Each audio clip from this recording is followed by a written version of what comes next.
dig in. So you guys are doing, enjoying the shrimp. We're gonna work on our barbecue rub here for our nice ribeye steaks that we got down from Mario at the Healthy Butcher. These guys are pretty awesome. So what we have here in our rub is equal parts cayenne pepper, garlic powder, sugar or brown sugar, whatever you have on hand, and some fresh cracked black pepper. It's awesome. And then you add a little salt to taste, just because salt's really overpowering, so you don't want to put that as an equal part. It'll just be kicking yourself trying to get it out. So what we're gonna do is just take off the wrapping paper there, obviously. Oh, these are really good. We just get our ribeyes, set it in your marinade, or your rub, sorry. Give it a little shake on both sides. And straight to the grill. Make sure you get all the little creases and folds in there. If you have to get in there, just go for it. Now this can be done immediately before you put it on the grill, or you can let it sit on there too. But because of the salt factor in there, you don't want to put it on any more than 15 minutes before you put it on the grill. The salt tends to dehydrate your meat. Is there a reason you're using ribeye? Yeah, I find that ribeye gives you the best of all the cuts of meat you have. You get the tenderloin, you get the New York strip loin. It just gives you a little cornucopia of everything cow has to offer, that nice tender section, eh? Now you want to leave your barbecue lid up when you're barbecuing. We want to use the grill top to cook the steaks and the heat from the bottom. And also you want to make sure you don't want to keep flipping your steaks and poking and prodding it. You want to just flip it once, twice, and the fourth time it's off. And there you go. No matter if you're cooking it well done or medium rare. And how do you know when it's done?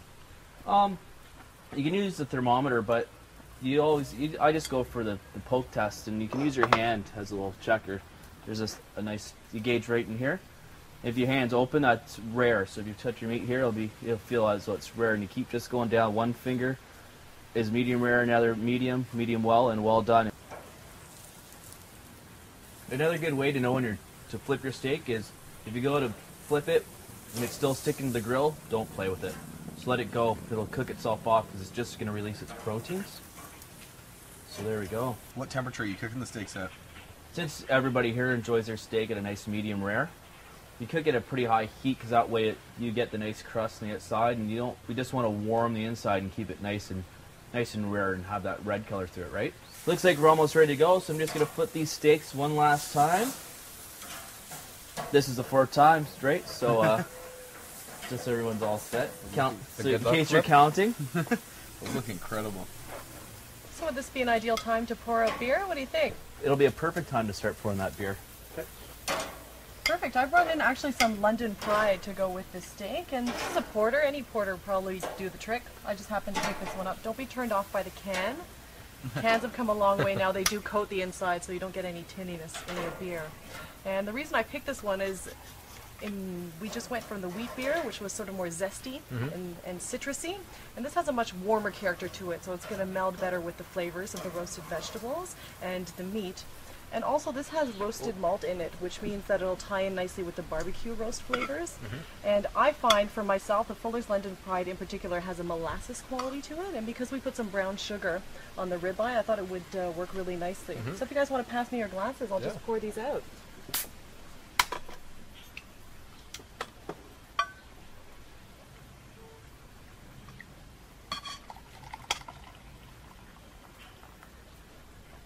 Usually in British beers, there's that little widget that they call it a widget. I know in the UK to help it pour more like a draft. I think. Like, how does that work? That's a really interesting question. The widget is used for nitro dispensed beers. Usually a Guinness will have it. Some of the British beers, and that has a nitrogen in it. And the reason for that is that those beers are a lot less carbonated. And the nitrogen will actually push the carbonation out of the beer and give you a head, because if it wasn't for the nitrogen, you wouldn't be getting the carbonation released from the beer. And head is very, very important when you're pouring a beer. I know that we've all learned in university to master our pour so that it was really level and no foam. And the problem with that is that, first of all, the carbonation releases the aromas in a beer. And when we're tasting something, we can really only taste a salty character, sweet, sour, or bitter, and it's the aromas that are going to give us all those sort of nuances of the flavor of the beer. And the other great thing about pouring a beer with head is that it does release the carbonation, so you get less of it in your stomach. Okay. dig in. Tell me what you think about it. You really taste the sweetness in it. Yes. How's the beer going with it? I'm gonna try right now. Excellent. I really like the roasted quality that's tying in there. Perfect. Nice and tender. It's Medium bringing rare. out the roast. So happy. Yeah, nothing overpowers the meat. It's good in the beer. You raise actually a valid point. I didn't mention that earlier because although this beer is very flavorful, it's not very heavy. Yeah. And as you were saying, when you were Byron, we don't want to overpower. When you were saying before flavorful about the food. molasses and everything, I pictured a really heavy beer. Mm-hmm. But it's actually not as good. No, we're here to complement the main course. Exactly. I tip my hat to you, sir. Thank you. Well, thanks for having us out here, Byron. It's delicious. The food was incredible. No problem. Anytime, guys, stop by, and we'll do it again.